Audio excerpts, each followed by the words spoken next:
You are locked into the Dr. Greenthumb Podcast right here live on YouTube with E-Zone. What up? I'm back. DJ C minus. Yo. And my good friend, my longtime friend, Jamie Kennedy. Yo, bro. Yo, bro. Yo, bro. Dude. How the hell?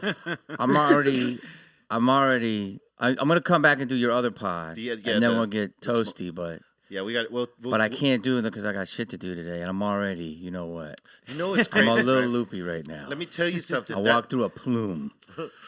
Look, dude, you're incredible. Go ahead. I gotta ask you a question. That's a good practice, though, my friend. Because listen, there was so many years I went and took meetings high as fuck. Really? Right? High as fuck. I went in, because I'm being me, right? Yeah. I'm gonna go to this meeting like I am, right? High most of the time. And I found myself, like, in the middle of them talking to me, like, thinking about something totally random, not even fucking focusing on what the fuck they're talking about. I just totally lose interest. And that was in the record business where you have to be on your Yes, when I had to be on my toes. So there was a time where I said, you know what, it's probably because I'm really fucking high and I don't want to hear what they have to say, and I know half of it's bullshit.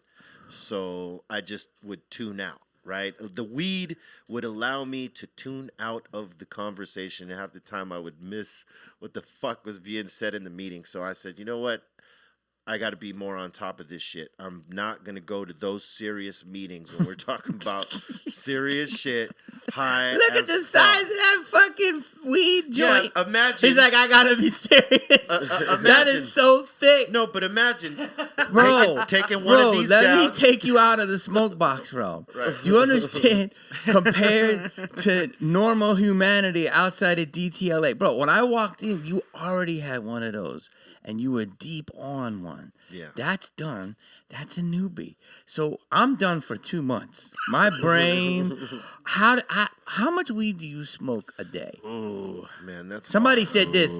The one weed dude goes about an ounce, and the other guy goes 28 grams, 0.5. I'm like, joints. How many joints? How many joints would you say we go through? If every single one of those joints is about like 0.7 to a gram each, yeah, it's about 28 joints because we'll run through a zip. No, but how many joints does B smoke? By him, you smoke like 3? Like before I get here, probably like 2 or 3, and then when I get here, it's whatever we smoke here, which is. What, maybe like 10, 15? At least. There's 20 on a high No, day. because there's days where, like, we'll fucking roll a joint that's like counter. this thick, and we'll because we have guests, so we'll roll like a thick-ass joint, so that counts as like 10 fucking little joints, you know? Yeah. I remember one time we did a survey as how many tips at the end of a day that we had went through in a day. That would be a good way to count it. And there was one Friday we did it, and it was 27 tips. 27 tips. And that doesn't roaches, count, you mean, that are left. And that doesn't count. Tips. That doesn't count the 3 or 4 that I had when I got here. Right. The 1 going home, and then the 3 when I get home, or 4. Do you still smoke when you go home? I do. But not as much, huh? No, I do. Still? Yeah. Now, bro, what about the coughing in the lungs? I don't. It dies out, bro. I don't. Now, what if you wanted to go on the treadmill, which you do probably? I'm doing cardio like every other day. So I work out like 3-4 times a week. Been doing that for the last, I'm going to say 10 years. Huff puff? No. What do you mean? No. Yeah. No, man. Listen, let me walk you through. Because I'm going to ask you one thing, and then I want to hear your thing. Because there's one time I smoked a joint, and I went to the gym, and it made me hyper-focused. Yes. So there's weed like thing. Yes, that's a good thing. I don't normally get high before I work out because... No, but it's in your system. It's in my system. I'm probably already high before I got there. Yeah. But what I'm saying is I don't normally go out of my way to smoke before I hit the gym, right? And so what I'll do is I'll run for like 20, 30 minutes. Mm-hmm. Then I'll hit the rowing machine for like 10 to 15 minutes.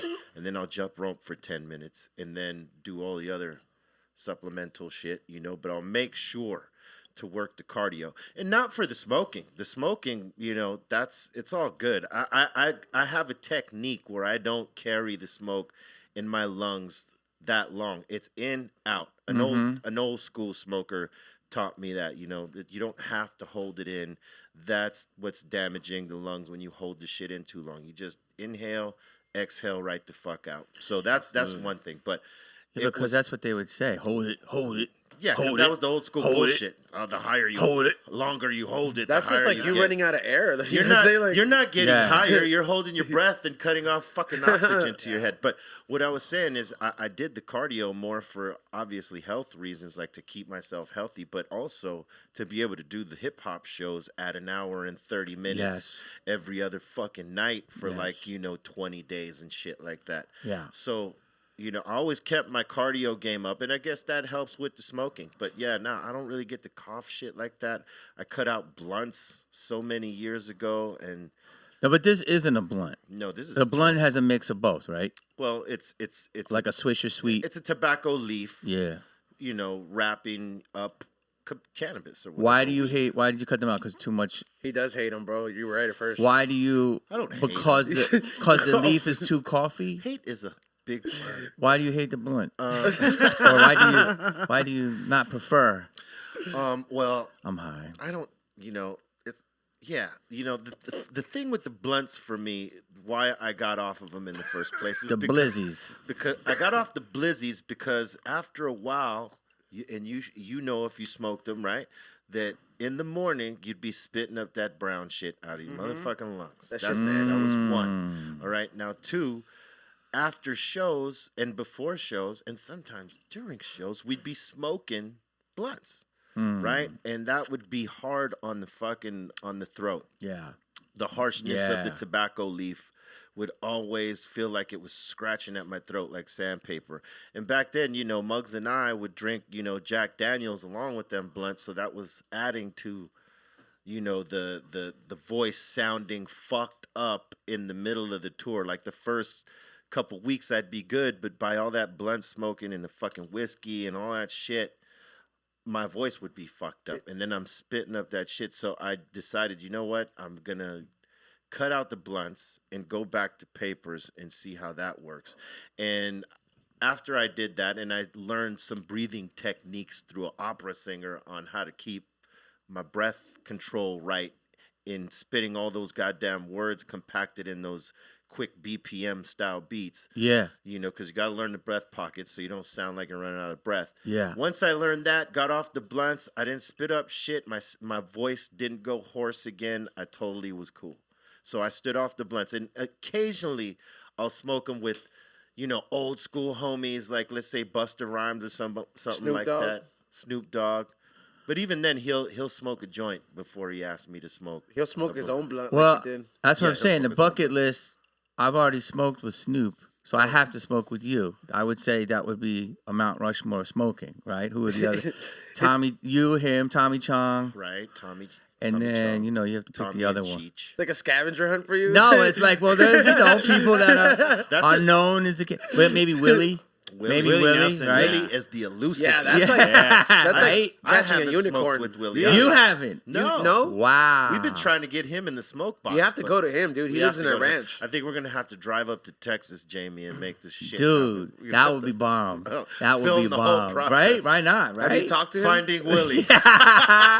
Finding But Willie. like Snoop smokes, these are actually big to normal people, but these are small to him. I mean, he was smoking. Well, Yeah, he smokes. he big smokes ass femurs, man. Like, But he smokes like the regular size, like Swisher type of joints, and they're like extended. So at the end, Yeah. it ends up being almost like about the same amount of weed. but I'm saying 2 hits for someone like me, 3 hits, and I'm zooted. I'll tell you something. Zooted. So I don't know how you guys do To me, it. a lot of that is the tobacco leaf, though. Yeah. Like giving you that little head spin that's extra. You know what I'm saying? Because it's tobacco. Like you can't do cardio, like he was saying, because like I have 4 miles that I walk every morning, and I run it with my dog. Like we go at it, and I smoke right before that. If I smoke a blunt before I do that, I'm fucking running out of breath. But like I've done it with joints consistently. It's a big difference. I think it's heavier. Yeah, it's heavier. Definitely heavier. I mean, think about it, right? When you smoke a cigarette, you're not supposed to inhale the fucking thing. No. yeah, you don't. You're supposed to hold it in your mouth, right? Like, there was a joke there, but Yeah. Oh yeah, you got that. You got but I'm that. saying you're not supposed to fully inhale that shit. And think about it, a blunt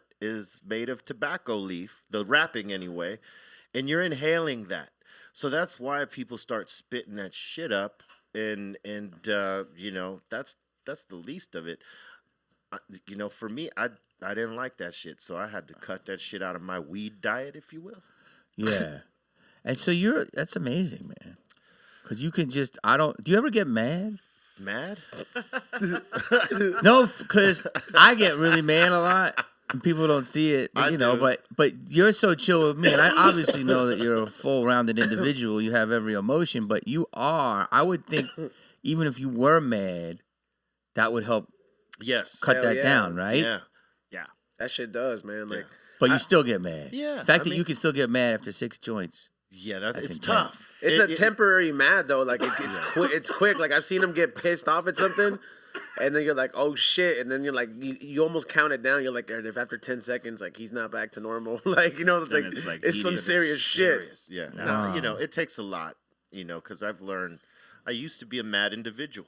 I was Yeah. always mad. Like in the 90s, in the late or in the mid 90s. You were smoking. Yeah, I was smoking. But heavy. yeah, your rhymes, your style was very. We were very pissed off for Yeah. no reason, you know. No, I'm sure you had I mean, reasons. we were pissed off for good reasons, but I'm saying, you know, at some point when you achieve some success, you should be less pissed off. But for some reason, we went darker, you know. So You guys got even more pissed. yeah, we got even more pissed. For some reason. Will you like us? Fuck that! Well, Fuck that shit! and the Why be- you liking us so much? In beginning of Rap Star, though, you break down the music industry so well. I can see why you're mad about all the different, you know, how they come up on you and all. That's yeah. all true. Yeah. And so I could see how you were probably just like NWA. You started making your money, Right. and then you realize how much you weren't getting. Right. I mean, because Sure. realistically, you know, if you're an artist in that time, because things are, you know, significantly different now, you could totally make your own career and be independent and catch a good one. But back then, you know, if you wanted to achieve a level of success that you would see other artists achieve, you had to do it through a major label. And what that is realistically, when you look at it now, is one of the most fucked up high business interest loans that one can get, because you never get a fair shake on it as the artist. Sure, you know, they put all the resources behind it, but if you should hit a lick, meaning get success, they get the lion's share and you get the little itty bits and bitty pieces that, you know, are left after that, which could be significant, but for all the shit that you do to make that happen in terms of being the creative one who made this shit, They're significant to you. and then going and playing it across the nation and eventually across the world and putting in all that work, driving people to fuck with what you just put out. I mean, you get so little in comparison. And it's a shitty deal, but you know, back then it was a necessary evil. So you just had to find middle ground and hope that you had a label that wouldn't get in the way of the creative process at the least, so you could make a career, so you could actually have a run. And even if you just, you know, they were taking the lion's share of it, you know, you were still able to fucking make a living at that. Some more than others, obviously, but I mean, when you look at it now, you know, there's so much more freedom out there for an artist. So back then, when you're learning all the business, because you don't know shit about it until you're halfway through it, unless you're hypersensitive to everything and you're paying attention to everything at the gate, you know, the shit will piss you off when you see how they run things and how they take advantage of the artists and how they get paid first, you get paid last, but they get more of the money than you do. And you're out and there. You get paid last, and you're out there grinding it, sweating. You're at the Waffle House. You're the marketing. Like, they pay for marketing to market you, but you're the actual product out there marketing the shit for you and for them. You're the golden goose. And you get so little for that. You know, if you're a pop star, slightly different story. But, you know, when you're a hip hop act and you're making your way up, it's major fucked up. But I'll give credit to Sony. That was your label? In Rough House. Yeah, Rough House was the beginning of Yeah, our, Rough House. Who owned that? That was Chris Swartz and Joe Nicola.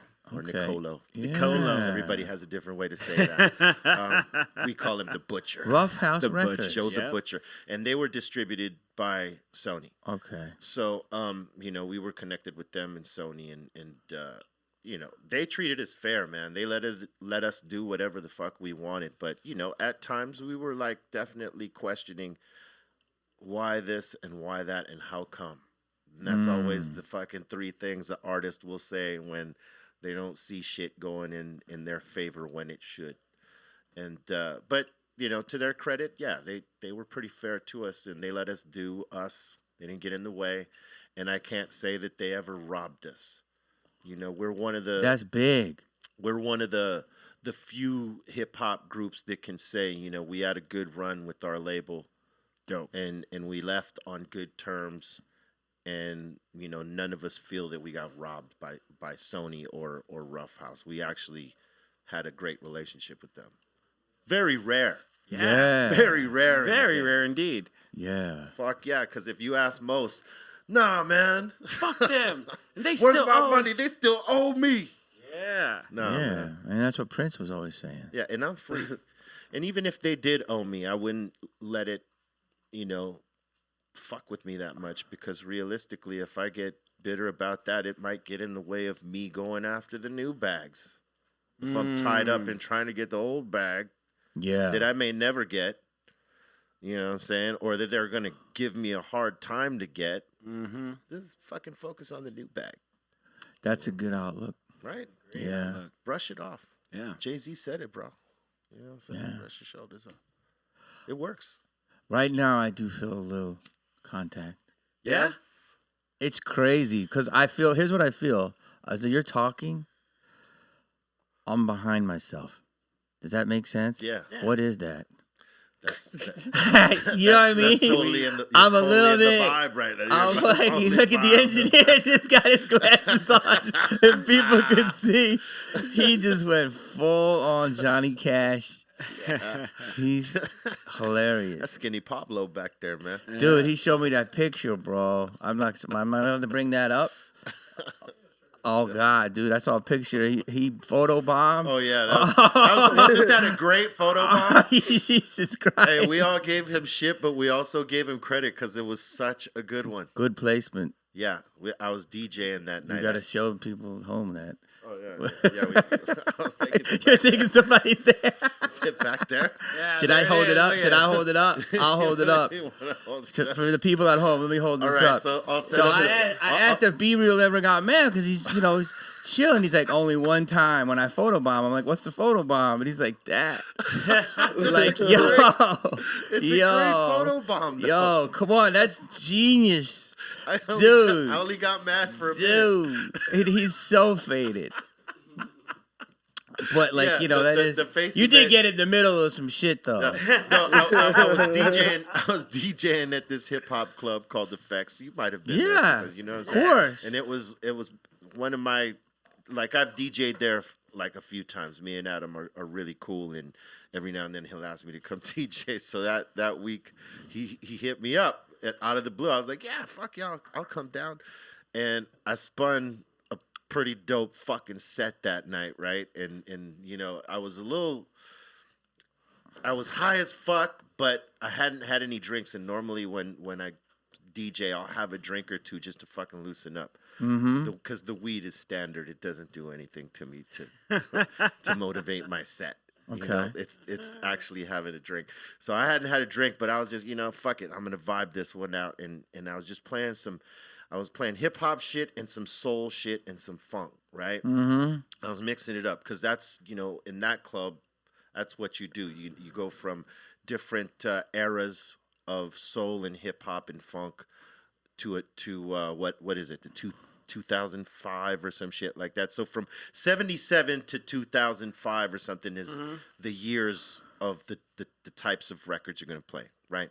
So I love that. I mixed it up and I had some good ones popping, and all of a sudden I seen fucking You're like starting with Cool Herc, yeah.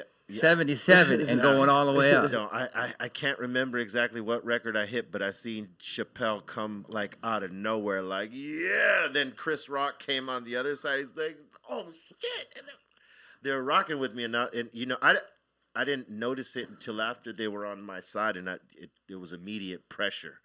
Because these guys are New York dudes. They've seen DJs like growing up that are like those guys. So, fortunately, I was inspired by that instead of, like, oh, shit. Because you could freeze up when those two dudes show up. Oh, yeah. And fanboy out. Yeah. But, I was, like me, I focus on the task. And I was able to finish the set without fucking it up. And so we decided to take a photo. Dude. and that dude. He fucking cut his head in. He's so faded. That was his second photo bomb. Yes. That he did in a big picture. That was just the best one. Just because the face he was making in that shit. Yeah. It was totally Spicoli, dog. Yeah, like he total came out Spicoli. of like he came out of the Spicoli van. Absolutely. To Hear the that? That's my skull.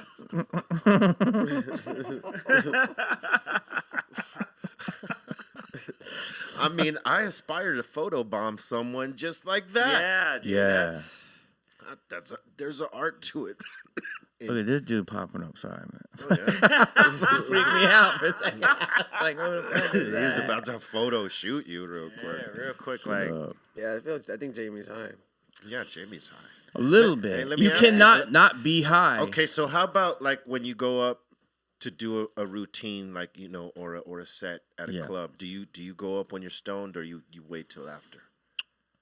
Dude, 2 times, I'm doing this 29 years, have I ever had any, only twice. Once in the open mic, alcohol. Oh, yeah. I took, I had no money in the early 90s, and I was at an open mic, and somebody gave me a drink, and I just, I'll try that. And I don't remember much, but I didn't do much, but I was too drunk. And then one time in Dallas, somebody bought me a shot, and I never really take them, but I did it that one time because I had such a good first show, and the second show was good. It's towards the end, and I did that, and I did like an extra like half an hour.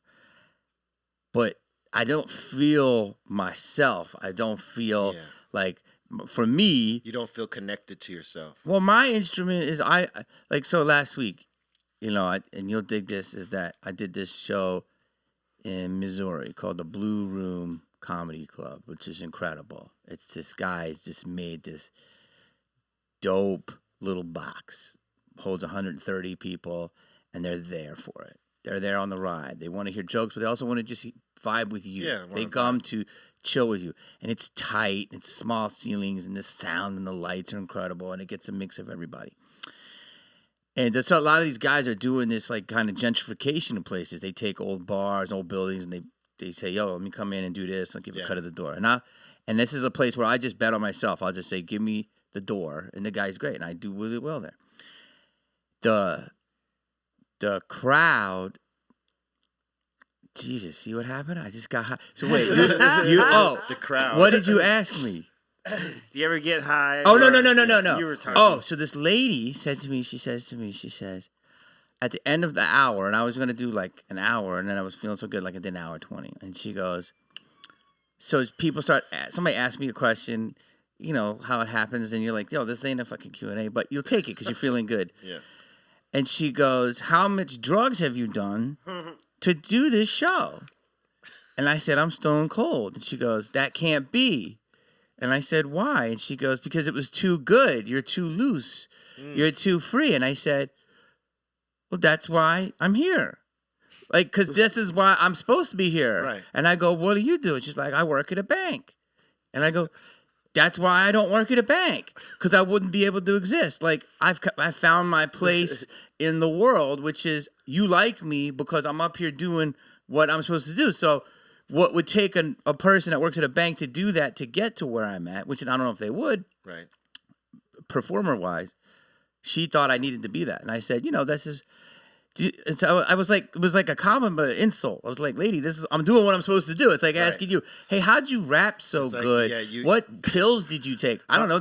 your talent. Like that's what you're supposed to do. Like it took the drugs to give you the ability to do it. That's what I'm saying. In a weird, and it was a diss, but she didn't mean it. She was like, I love you. I think you're great. Yeah. But it's funny. It's just like, it was basically saying, hey, why aren't I doing this? She was trying to be funny. But she was. Oh, yeah. They all try to be a little funny. Try to be a little funny, yeah. That's the problem with comedy. And I know you say, you're only doing it a year, and you'll find this out, is that comedy is the least measurable skill in a way, but it's not. Because if you're doing it correctly, you never know if it's being done. Yeah. Does that make sense? You don't know if the person's serious or not. Well, yeah, like if I watch Slash, that's measurable AF, G. He's hitting the chords. That's the talent. Boom, boom, boom. If I listen to you rap, I know how good you sound in the pocket, out of the pocket. Right. You know what I mean? Like, that's why I like basketball, because basketball is measurable. You can hate a guy, but if he dumps 30 a night, you cannot hate him. Yeah. With comedy, you could kill a crowd and they can call you hack. They could call you lucky. They could say, oh, I can still do that. Yeah. Or if you bomb, People they say think you it's stink. Easy. Yeah, because everybody has the ability to laugh, they all think they're funny. And it's weird. If it's done correctly, it's a super respected art form, but it's also very much, people think the barrier to entry is this. Yeah. And it's not, because the people you like, it's literally feeling it's natural. I would say it's probably one of the hardest I would think so. things to do, because, I mean, you're going up there vulnerable, trying to make motherfuckers laugh. And, that you got to have material for that. You got to have that or naturalness. Or natural, yeah. Yeah. But that's another thing. People go, so what do you do when you go up there? You just make it all up? Yeah, I did an hour and a half. I just freestyle. And I just did I have moments, maybe 20 or 30 minutes. I go off, a heckler happens. Crowd work. But it's like, no, I didn't spend the last fucking year taking time, rewriting, develop. It's like, yeah, so they you don't just rap superstar. Did I just come to you off the dome? Yeah, you know what I mean? Yeah, they don't realize it's a craft. At all. It's a craft. It's just like making a fucking song. It's just like making a rap song or any song. It is a craft. Yeah. The focus is to make someone laugh, and you take them on a ride, and at the end the fucking laugh is right there, or even in the middle. Yeah. You know what I mean? You and that work takes it out. you have to work that out. Oh yeah. And then you have to do that in front of a crowd. Yeah. And convince them and pull them in. That takes fucking work. Yeah. I mean, like, to speak to that, even, like, there's some great and legendary comedians who they built their career off stand-up, and then they rolled into movies, and now, like, some of them don't want to even try to do stand-up because they've been away from it so long. They have to get their time. That's that muscle. They have to work that muscle out again, and it's not fucking easy. No, that's really true. That's really fucking true. That's really fucking true, because it's interesting, because Cube acts and raps, but he still keeps his rap muscles going. Right. You know what I mean? So it's true. If you don't do it, you got to get out there. You got to go to the grind. Yep. You got to go to an ADC club, and it might be comped, and see what works. You have to throw yourself in the gym, per se. It's exactly that. I mean, it's a muscle. You got to fucking work it out. Let me ask you this other shit. I'm definitely high. Now, I know that this is always. He got quiet. Yeah. But I'm high. This like a disruption that happens with comedians is, obviously the heckling. Now, I know that some comedians get real fucked up about the heckling, but I know that some look forward to it because they love snapping on people, and it actually adds to the routine. You could look at my gram, because that's really happening a lot right now. So, I made a whole movie about it. You should watch sometime, called Heckler, about 10 years ago, about how the hecklers were the most people we had to deal with, and it was like at the dawn of like internet criticism. And then the whole movie's about how kind of the whole world is like heckling you now, because remember, when someone would write a review, they would write a review about your album, and that's it. Well, now they write a review about you personally. Yeah. They take it to the personal. All this shit, which didn't happen before the mid 2000s, right? Yeah. So, there's a whole thing with it now. So, people now more than ever which is it's just such a deep level. I'm gonna try to stay focused. Is that because just like you were talking about the record deals, how that is completely disrupted. Right. If people may feel they're Be Real, but they're not Be Real. Right. But there may be dudes out there that are talented. Yeah. And can't get on. Absolutely. So now you have the ability to get on, right? SoundCloud it, TikTok and it, whatever. That disruption has led to, they may still love Be Real. They still may love Jamie Kennedy, but they go, well, I could do that. Yeah. More people feel like, oh, I can do that. Oh, yeah. So they're going to try it, right? So there's more and more people trying shit. Absolutely. And that's cool. Now they'll have to find out if they're good or not or whatever.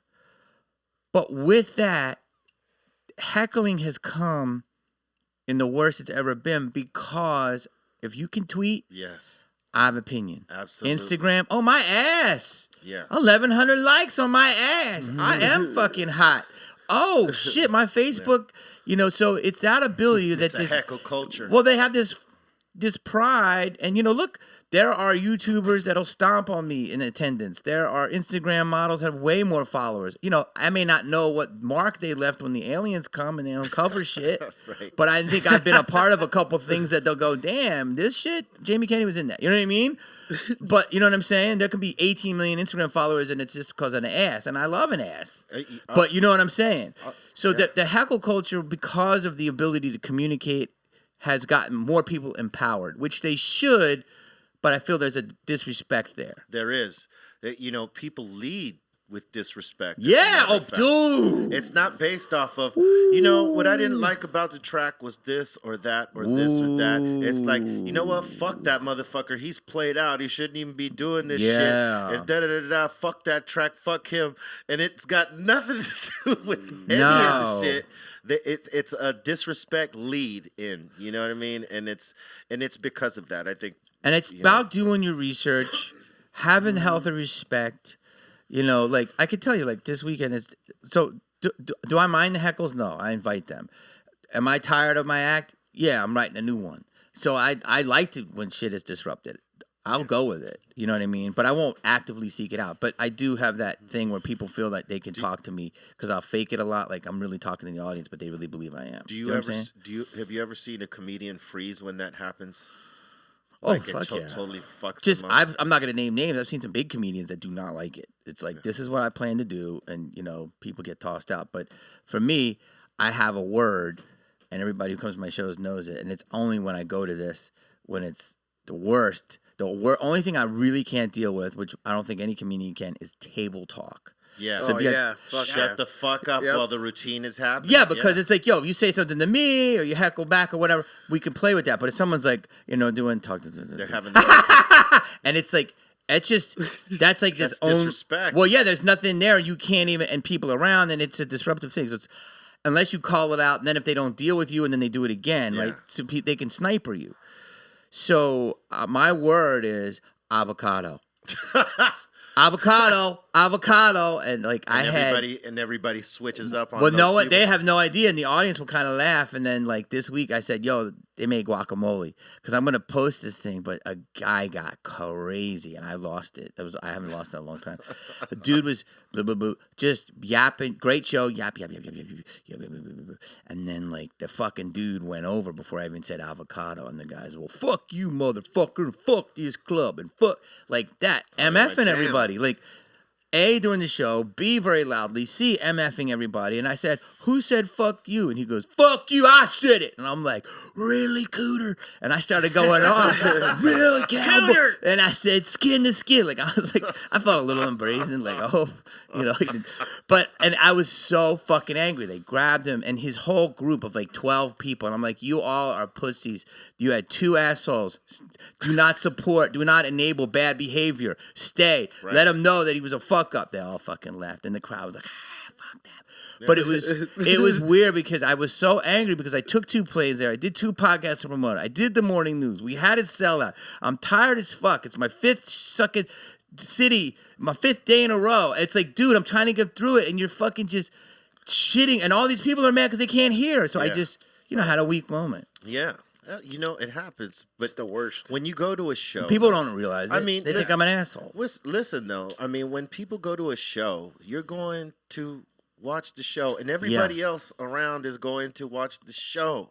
You cannot be having these fucking side bust conversations while the show's going on. That's fucking disrespectful. But there are people out there that do it that aren't aware. The problem is just the drinking, right? Yeah. People get so fucking wasted, they're slobs. It's weird. It shows their real character.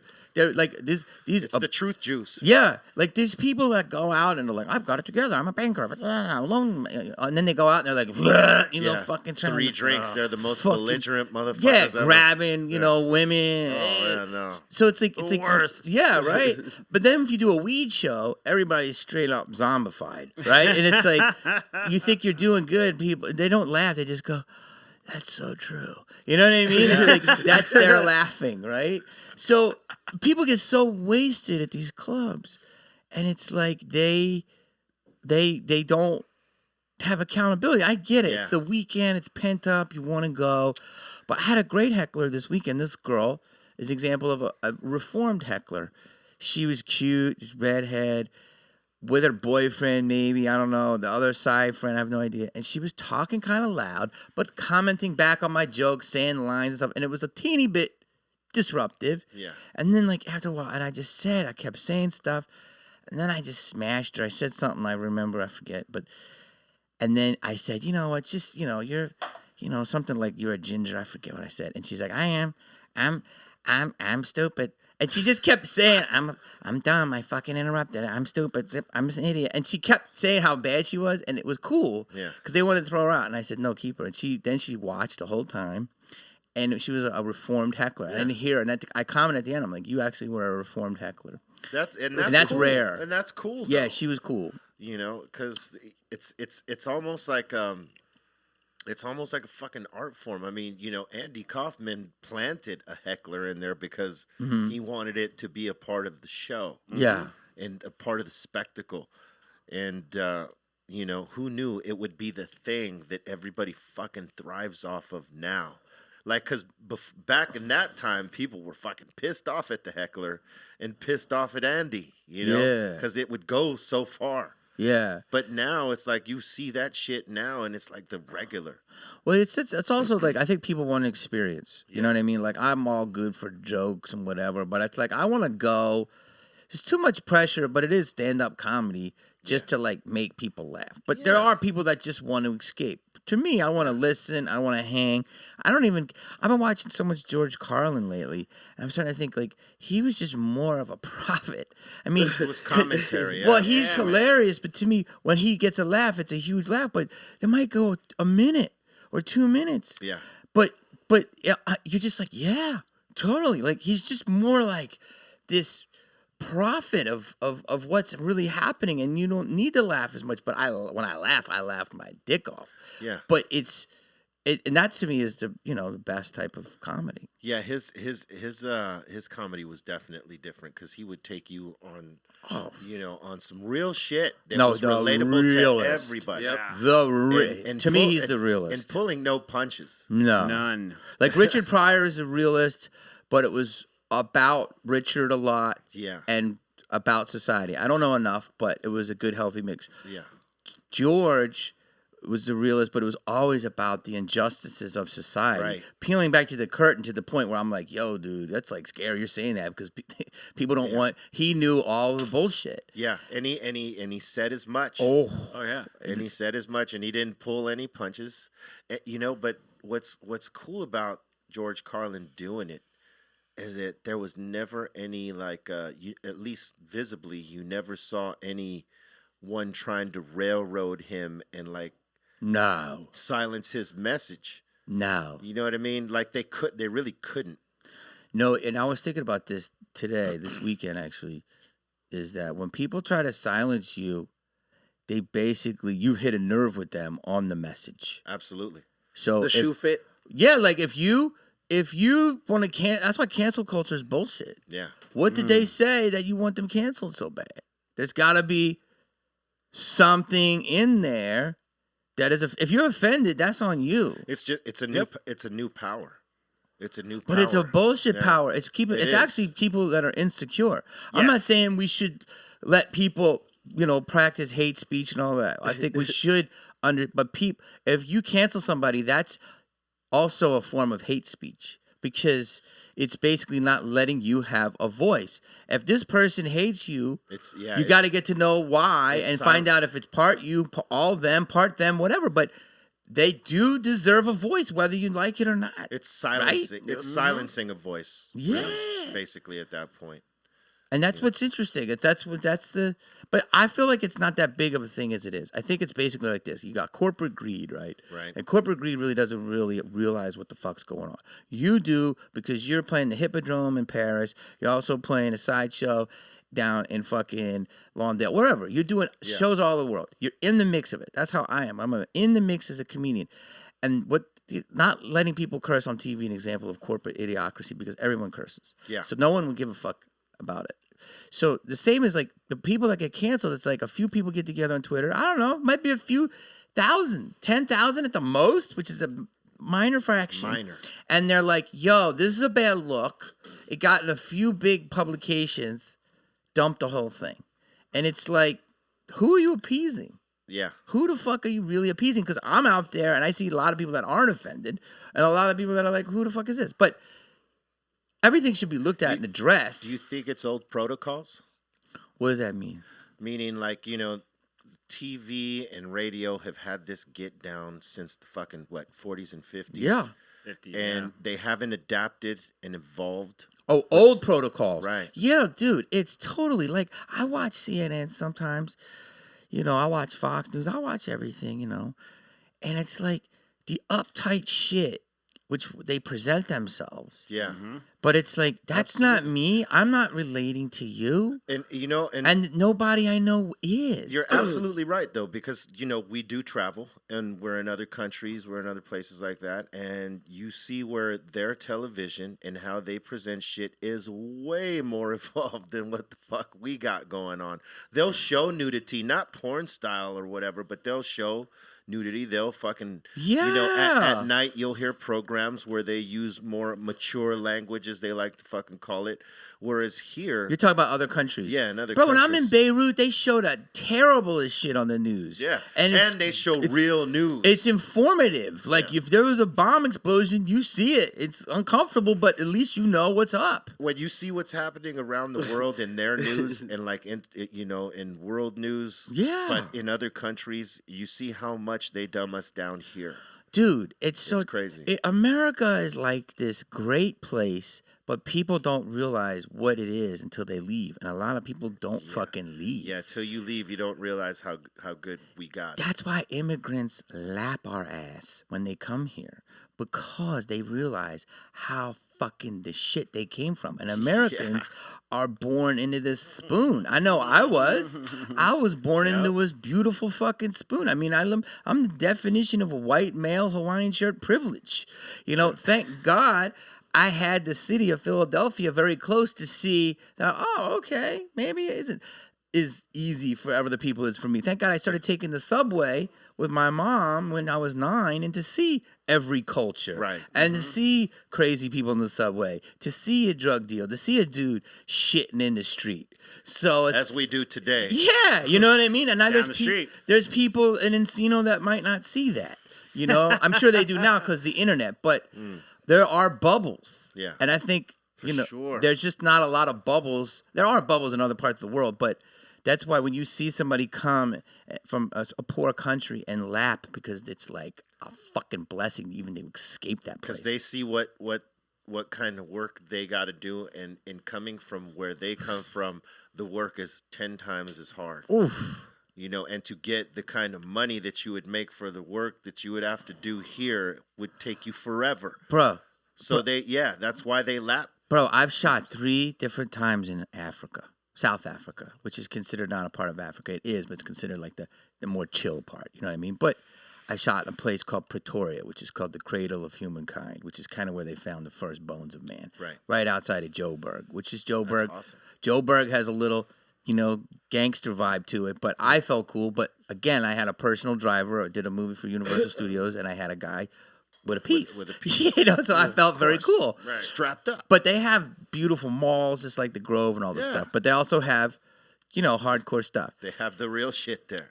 And when you see on the road, this is in South Africa. I'm saying a place that has places like the Grove and Cape Town and the best technology and clubs and all this stuff. But they also have extreme poor parts and violent parts.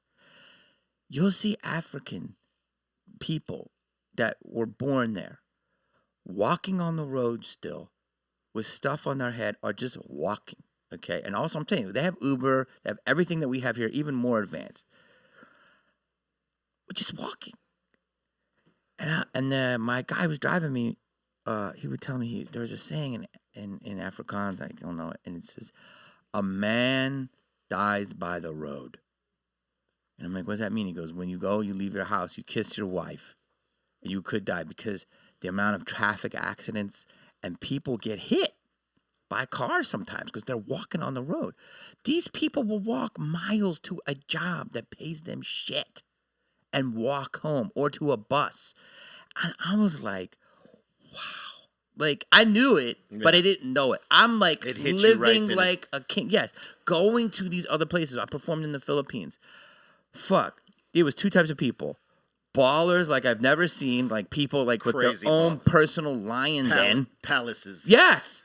Not mansions. No, palaces. Palaces. There's a difference. And then people doing backflips in the street for like a half of a nickel. Like, it's crazy. The difference is Mexico City, where when I filmed down there, and people, there was I don't know if it's still, I don't know how it is now, but there was a big kidnapping thing back in the day. I'm sure there is. Still is. But you would go in, and it was like, dude, there's people in Mexico that are so baller out, like. Oh, for sure. And then there's the poor people. And you know what they do. Yeah. Oh, yeah. You know what some of them do. Yeah. And I just feel so for me, I learned more than I didn't go to college. Than any college, I believe, would teach me because it was on the job. Right. And you need to go, and people, I don't think a lot of people realize that. And I think, listen, college is great for whatever you want to do and looking out there in the world, but people don't understand when they're in a fucking frat what the fuck's really going on in Nicaragua. You got to go there. You got to go there. For real. And when you go there, it becomes very real.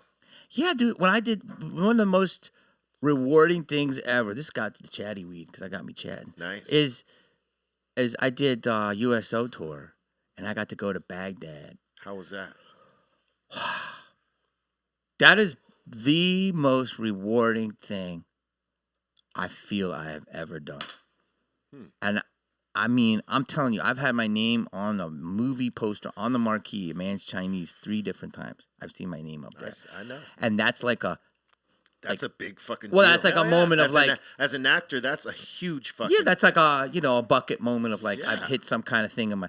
And I almost feel that Baghdad was more rewarding. And I'm going to tell you why. You get off the fucking plane and you're in the green zone, which is a little dangerous, but they protect you. Yeah. And I'll never forget, I got off and all these like dudes are there and they're like fucking almost crying. They go, man, Pam Anderson's supposed to come, but she canceled. Fuck that. I love you, bro. Like, it's like they're so fucking happy to see you. Yeah. Because you came. And you don't think it's that dangerous because you're with the military. Right. But you really don't fucking know, right? Until you're there. And then there's a zone, and they walk you on this path. And there's dudes I met from Compton. There's dudes I met from Mississippi, Arkansas. And dudes from fucking Detroit. And they're all the same. You know what they are? Respectful. Yeah. They're all different genders, races, religions. But you know what they are? Respectful. And then we set up these shows. We do shows everywhere. In the back of trucks, in halls. I heard bombs going off. And I was a dude like the Robert, you know who he is. Robert from, I'm high. From the movie Apocalypse Now. Robert Duvall. There was a character there. Remember who was like, oh, it smells like 8 in the morning. Smells like victory. Yeah. Yo, he's walking around. And everything is like blowing up. He's like, let's go serve it. That's that type of dude who like shit was going off. Everyone was ducking. He just kept walking. He was just cool.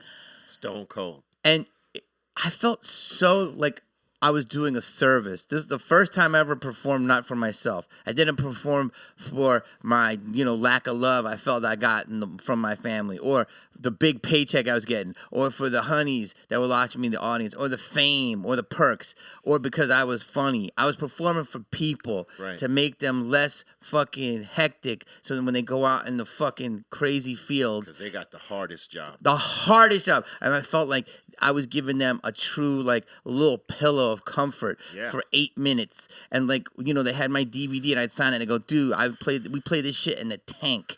And I'm like, wow. People don't understand the world structuring. It's crazy. And going there, I learned it and I shut up. Yeah. And our veterans don't, whether they want to be there or not be there, they're there. So they have to be fucking respected. And that's the thing that fucking makes me so upset. People don't realize what they go through. Yeah, I mean, those guys are just doing a job. Yes, much, and a lot of them have no other choice. Yeah, they're following orders. It's not like they don't have a choice, like you said. And to say this, and I don't know enough, but to think that if another country couldn't just come in here and roll up on San Diego by the Dolly Partons, you know what that is? Those are the big nuclear reactors. The boobs. Yeah, and just come in and just start fucking pillaging America. There would be a lot of places I'd like to do that. Yeah, for sure. And the fact our military protects us, and I'm not Johnny Gung Ho, but I don't think people realize that. And by going on those trips and doing shows for them, educated me. Yeah, and they need the respect. No, and it's great when you can, have that insight, because then you can tell people what it really is. I have like a couple other friends that went down there, Exhibit and Everlast, and they've had that experience too, and they come back with similar stories. Like they come back more appreciative of our servicemen when they realize exactly what they're fucking dealing with down there. Oh yeah. So it's a different sort of appreciation, and you wish that everyone had that same appreciation for these guys. People don't realize it. Yeah. And it's not your fault if you haven't been there, but I just think people, just the problem in the world is so many people have so many opinions, but they're not informed. Yeah. That's what it is. Yes, 100%. You know what's crazy about that is this is like the information generation. Yeah. It's out there. There's information on everything, but you know what? Some people pick and choose what they want to know. Yeah. They don't want to hear the real shit. Exactly. Like that's what I'm saying. Like with these politicians, it's like people are talking and talking and talking. It's like, who's speaking to me? You know what I mean? Like, is anybody who's speaking for me? Yeah. Because none of these motherfuckers are. Yeah. And who is speaking to me? Because these motherfuckers aren't. Yeah. They really aren't. Yeah, no, and what's funny is no one talked about it in this, except Andrew Yang, but no one really talked about like how like not robots, but jobs are going to get so automated. Yeah. No one talked about it really, except him, but he didn't really talk about it enough. I don't think people really realize. Yeah, there's supposed to be job growth, yet no fucking way, dude. The AI is going to take away from that. Why do you think so many people are Postmating? Yeah. Ubering. There's a lot of people just. It's intense, man, and I don't know. It really is. Right? When they're able to fucking do those autonomous cars, they will do that in a heartbeat. Deliveries will fire their delivery people. Very true. Yeah. For real. They don't realize that. Yeah. So, I mean, it's a hell of a liability though if that car gets in an accident. Yeah, but people don't. I did research on that. It is terrible. There's been a couple of deaths, but statistically, it's better than human. I would imagine so far. But you don't want to be that human. No, of course not. But I was like, I don't know if I want to go. No, I mean, but you can't do anything if they're using these cars to do their deliveries. Yeah. I mean, there's nothing you can really do about that. They're on the street. If and when it happens. Yeah. It's most likely gonna happen. Oh yeah. And people are gonna lose jobs behind that, obviously. So I wonder where are they gonna make up that sector that they lose actually human hands doing the fucking job? Like, where are you gonna make it up? Though they say UBI, which is universal basic income, but that still might not be enough. Yeah. So everybody gets a little money every month. Yeah, but there's ways to, if you go around, I don't know if you noticed this, but you know how people say, oh, local, this is local. So I was in Louisville not long ago, and they got a little like pop-up club, and it's awesome. It's called The Laughing. I forget. I'm sorry, man. I'm a little stoned, even though I didn't smoke. This club is so good, and there's like a local brewery, a local coffee dude, and it kind of is a self-supporting community, and I see that in Toledo. People, when they gentrify certain places, they start with a coffee shop and then a little taco shop, and, like, you know, downtown by put all the little popular shit. Yeah, but like I'm in Los Feliz, but a little closer past Dodger Stadium now. That's getting a little funkified. And there's a lot of great little pop-up restaurants now. So the local thing I think will happen is people will kind of have a pocket and the economies will come out of your hood, if that makes sense. Right. I think sucking off the big nipple will change because the nipple is going to be doing its own thing. Right. I don't know if that made sense, but I see it happening in little pockets of society. It's a trip where things are going, man. I know. Yeah. Isn't it crazy? No, like crazy. Crazy. Like, I'm thinking in 5 fucking years, do you know how fucking crazy this world's gonna be? Bro. I mean, we're seeing it and living it. Bro. And and it's hyper. It's like it's hyper speed. It's like we're seeing Idiocracy, the movie, happening in real time. Dude, but it's hyper speed too. Exactly. You're so right about that because think about where we got from 1975 from Pong, you know, Elon Musk talks about it, to where we are in the video game now. But now everything is compounded on top of it. So compound is like this. So if you want to do a golf hustle, you can say, hey, let's play a quarter a hole. This is a known golf hustle. Let's play a quarter a hole, but every hole we double it. Right. At the last hole, you're playing for like 18,500 because of compounding it, right? So now we're at the point where we're at the 9th hole of technology, and we're about to double it, and then that gets doubled, and this shit is like fucking going from Pong to GTA 7 in 1 minute. Yeah, because it's all about technology. Tech is. Right? It's a tech generation.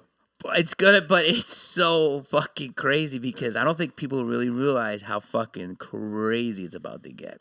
Oh man, I mean we're seeing like glimpses of it here and teeny bit, but like, you know, we never get to see the full shit because it would freak people out to know how far advanced some of the technology we have is. Yeah. It would freak people out, like in the sense where, hey, where did you guys fucking get this technology? I know what you're saying. Right? I know what you're saying. Our fucking Congress, and all that shit would be like, hey, where the fuck did that come from? I know what you're saying. Let's talk about this. Where did that come from? You're saying it's fucking... Yeah, could be, right? I mean, it's not impossible. Yeah, no, I know. I mean, I know. There's people that would think that's crazy, but do you fuck with the simulation theory? The assimilation. The simulation theory. What, like that they come here and assimilated? Like the Matrix? No, yeah. You know what simulation theory is? Is that like the Matrix, you said? Here's what it is, that this is the Matrix and that we're actually not real. Right. Okay. Do you understand what I'm saying? Yeah. So this world was actually created and it's like a high-tech video game. Oh, right on. Then I'm winning right now. And that that's a big theory if you read it, if you look on YouTube, it's called simulation theory. And that actually we're kind of in the Matrix. Well, yeah. Okay. I get that. Right on. I'm starting to see that more and more. I mean, there is a pattern of life for sure. But also, like, do you know the Mandela effect? The Mandela. You gotta know. You're educating me today, I'm hipping Jamie. you to this. Jamie, the Mandela educating effect me. is everything that has happened that's a little bit off. Right. So, have anyone heard of the Mandela effect? Okay, Heard so of it, but I don't know what it is. Mandela effect is this. What did Forrest Gump say? Life is like a box of chocolates, or life was like a box of chocolates. Right. Do you remember the line? Life is. Okay, so my mom always said, he's on another pipe. Jesus Christ. Yeah. So, what is the line? Life is like a box of... You never know what you're going to get. Yeah. So, the first line is, you know, my mom always said, life is... Like a box of chocolates. Life is... Like a box of chocolates. Life is like a box. Okay. Yeah. The line is, life was like Oh, was. But all three of you said it's is. Now that's one of 100 examples of things where you thought it was one thing. It's really was. It was. I always thought it was is. Yeah, me as well. Yeah, you just same here. schooled me. You just schooled me. I Jamie know. So, dude, there's a million of these things. There's something called the Bernstein Bears. Kennedy. I've heard of that. Now they're called the Bernstein Bears. So what? It's Everything is a teeny bit off, which goes back to this simulation theory. It's almost like when people get lines wrong in a song. Yeah. Like wrapped up like a douche. Yo, yeah. Right. Blinded by the Yeah. light.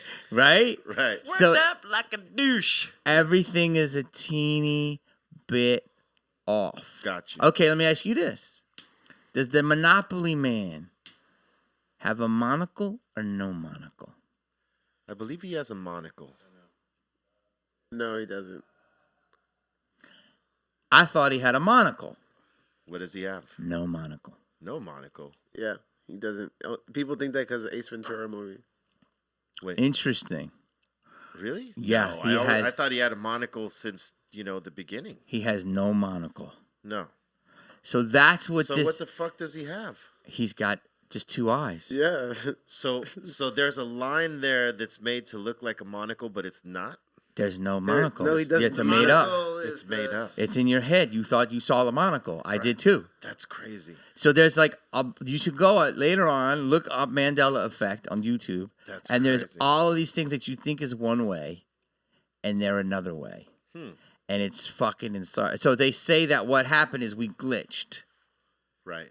Oh, wow. We glitched out. So do you know what CERN is? Do you know the Large Hadron Collider? Yeah.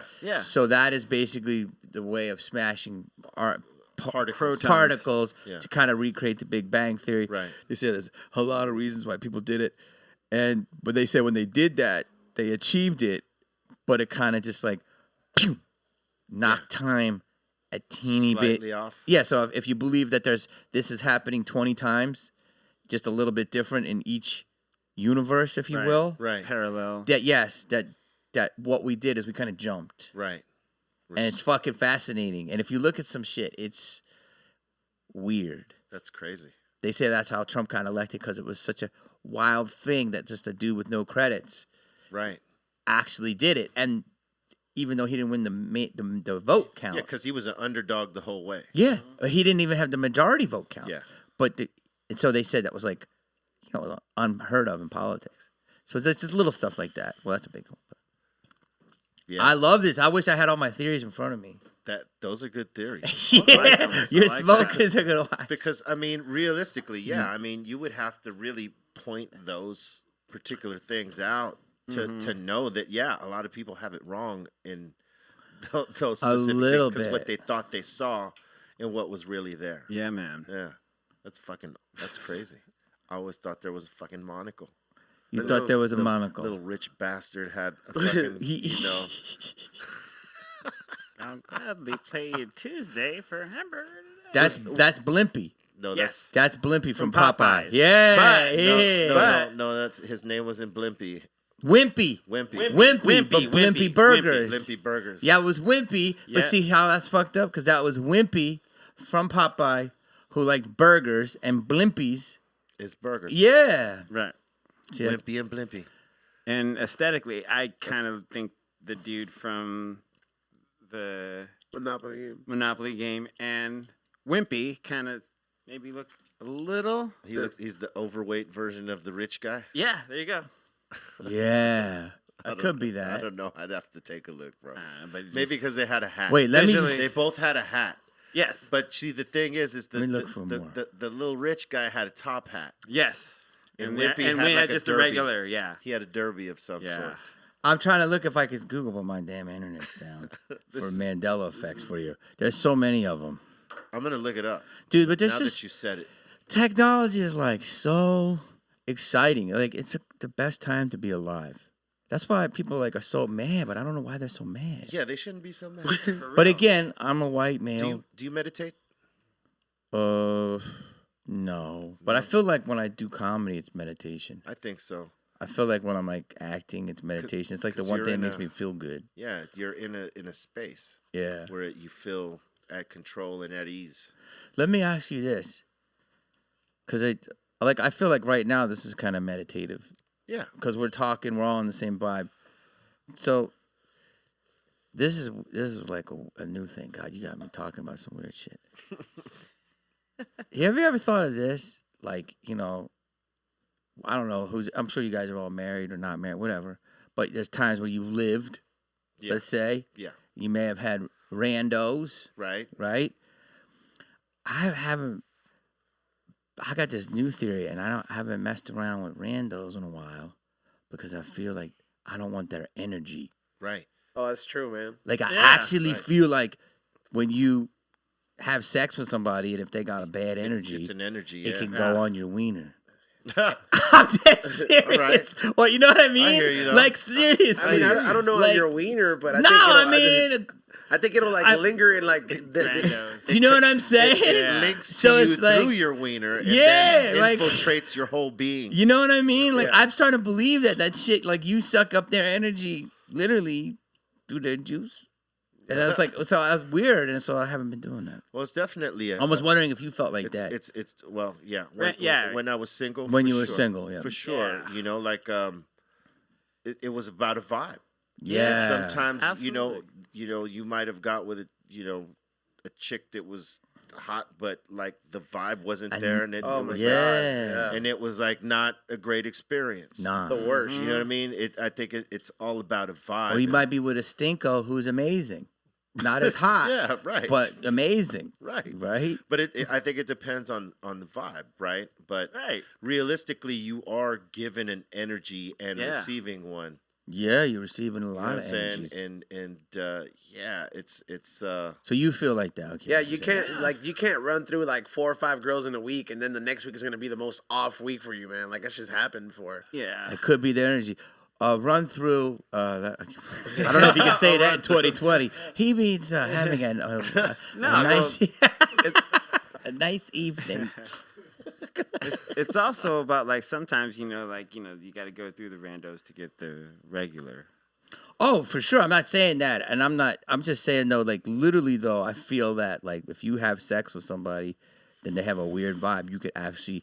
You absorb that vibe. Absorb that for vibe. sure. Hey, like listen, I think there's a physical thing. Listen, Yes, that's the same thing as in a fight. Yeah. It's like the same thing if you're fighting with someone. Herpes for your soul. Yeah. Yeah.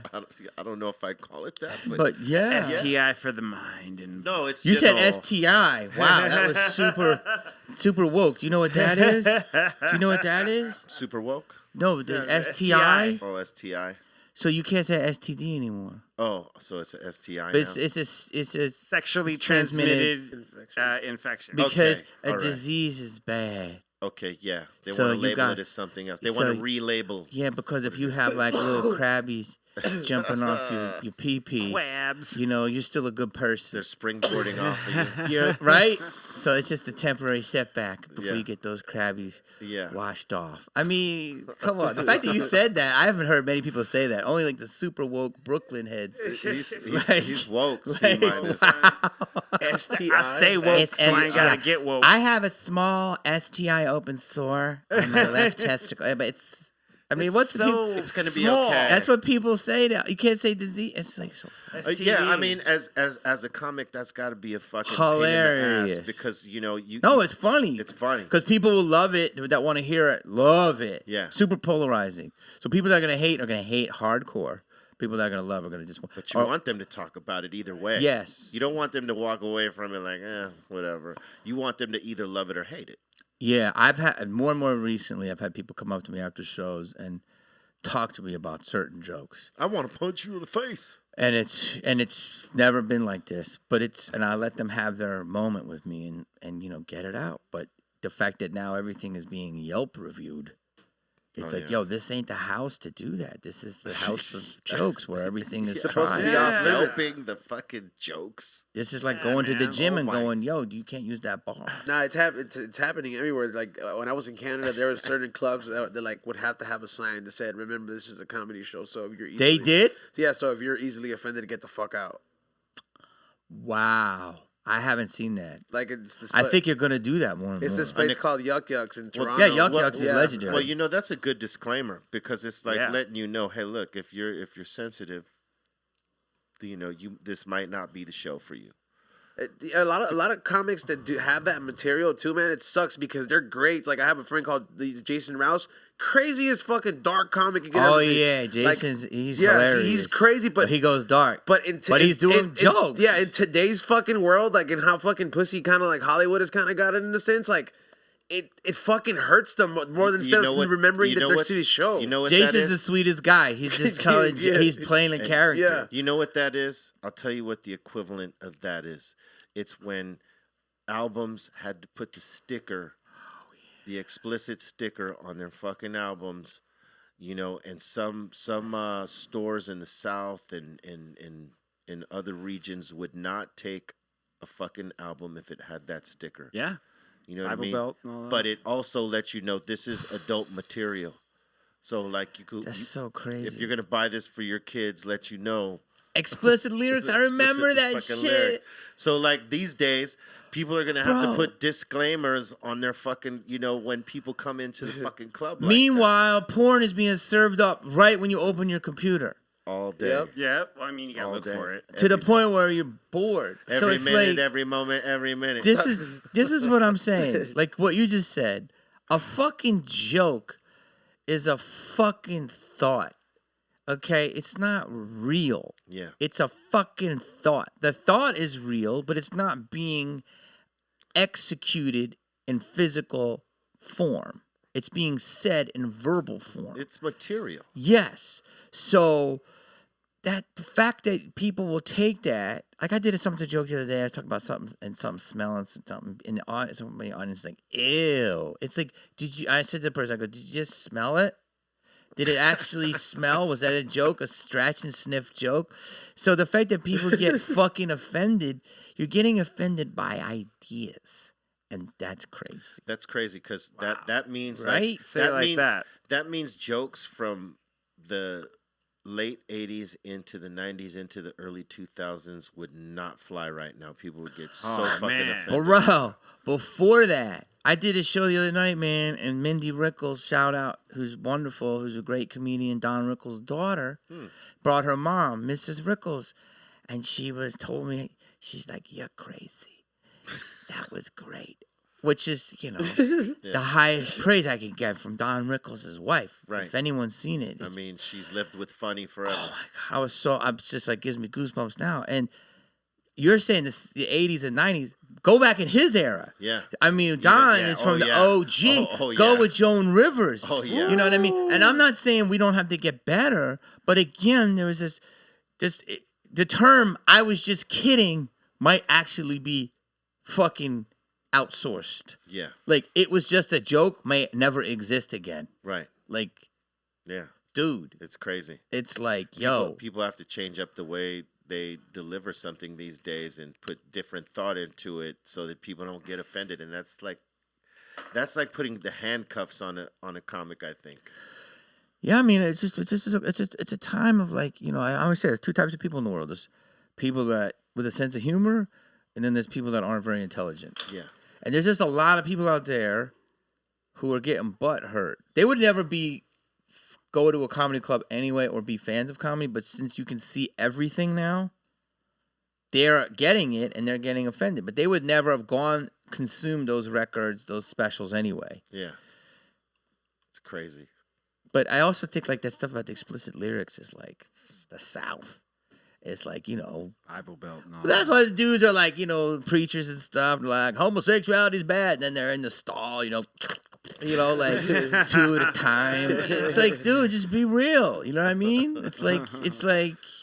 Yeah, you know what's crazy is that they would make a lot of the fucking groups go back and make a clean album so they could get on those shelves without that fucking sticker. Walmart. So you would have a clean version of an album and a dirty version.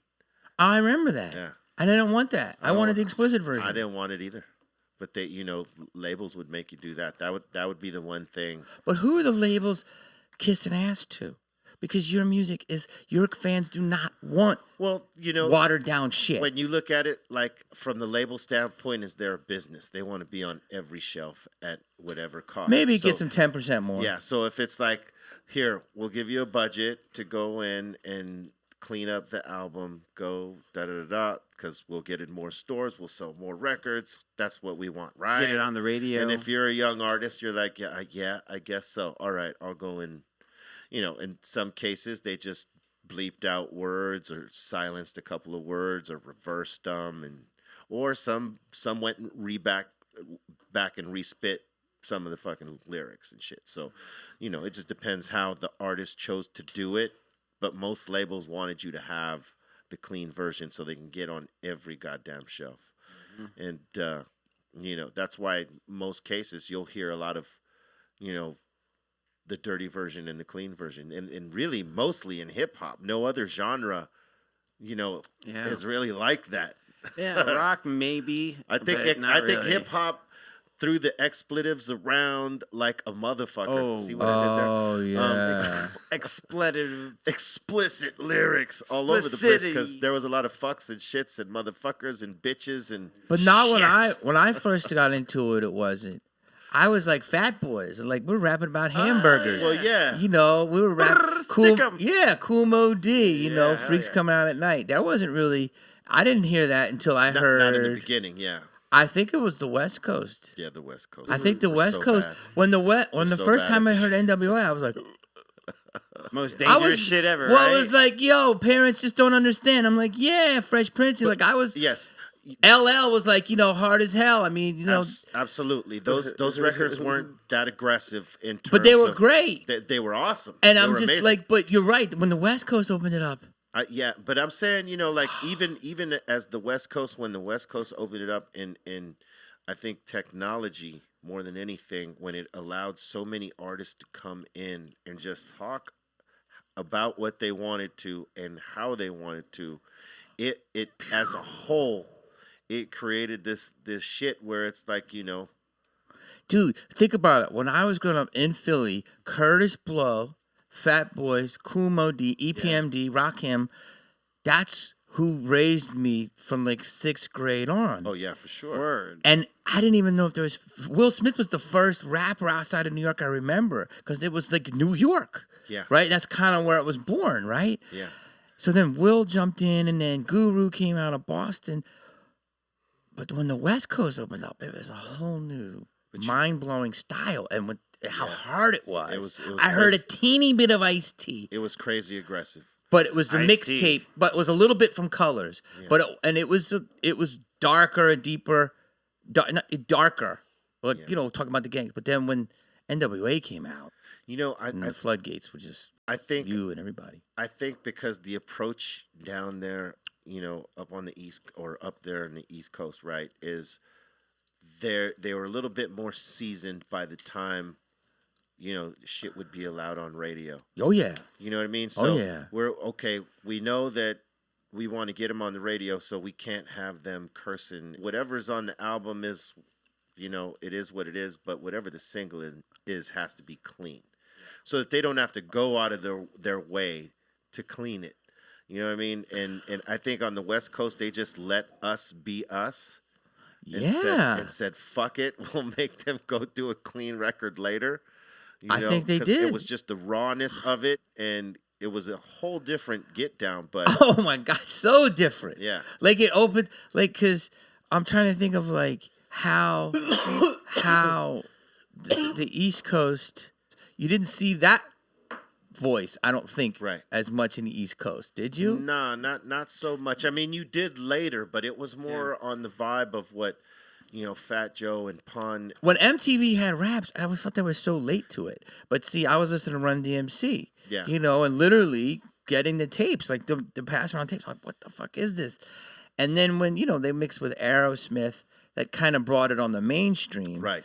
But MTV Raps did a lot for it, but it was, to my knowledge, late because I had already known about it. Yeah, MTV with the raps started, maybe Kid and Play, I always knew. what- Kid and Play, were they East? No, they were East Coast. they were East Coast. MTV got in sort of early, you know, they weren't necessarily there at the beginning, but I think they got in early enough to where it actually helped shape the genre. You know what I mean? Because a lot of kids were watching. But Russell put it on pretty good. Oh, for sure.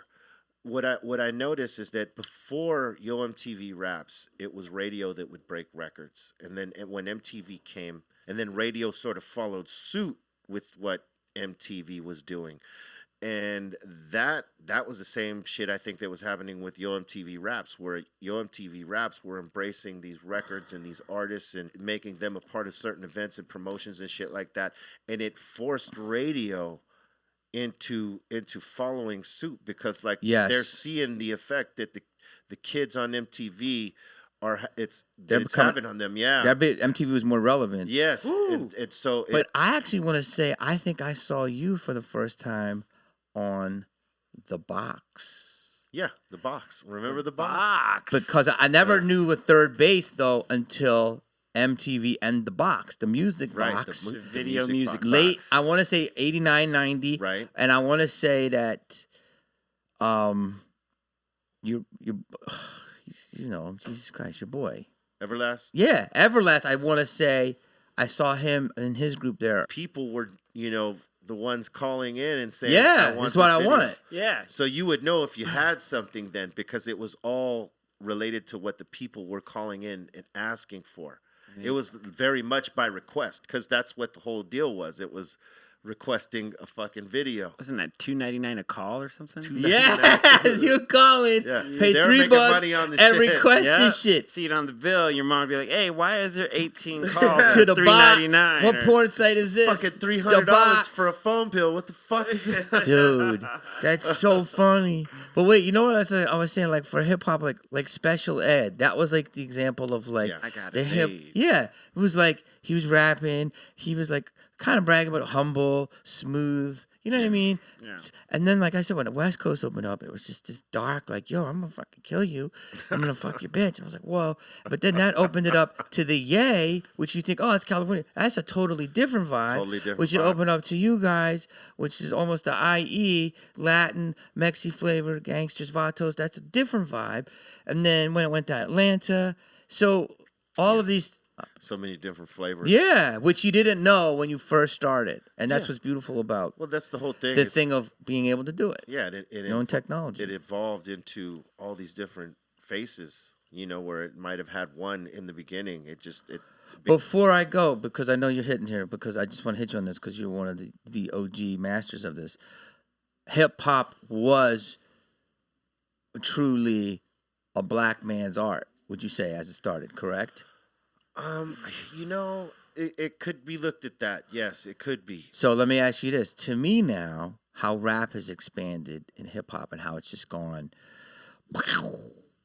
If I see some, I don't look at, I look at any face can represent hip hop now. Yes, absolutely. And I wonder how the hip hop heads, I believe how that. the council feels. Well, here's the reality of it, right? If you look at the old school hip hop videos from back in those early days, like the late 70s, early 80s, what you see in groups like the New York City Breakers and the Rocksteady Crew and some of the rap artists that were like the big crews, like the Fantastic Five and Cold Crush Brothers and stuff like that, it's, you know, multicultural. Yeah. You know what I mean? Yep. So the faces that represented hip hop were, you know, different cultures, and it's right back to that now. But it was like one white Vanilla Ice was, you know, it was Search. There wasn't right? There It was wasn't so M. many rappers or DJs that were white in the hip hop culture. That I would think Right. that most of them were doing graffiti and in, you know, break dancing and other shit in the culture, you know. So yeah, but I think that there's always been these different cultures that were representing hip hop, because it came from places that it came Like from. there's New York. dudes from Tokyo rapping. Yeah. And they're great. Yeah. And it's just not the normal face it started with. Well, that's Right. what I'm saying. It started in the melting pot, right? Mm-hmm. So, you know, there's all these different cultures in New York. That's what sort of, you know, brought a lot of these kids together in some of the boroughs and stuff like that maybe they were different ethnicities, but they fucked with this music. And so I think that's, you know, something that has always been the cohesive connection in hip hop, where anybody could love it. It started with all these different culture of people, you know, loving this form of music.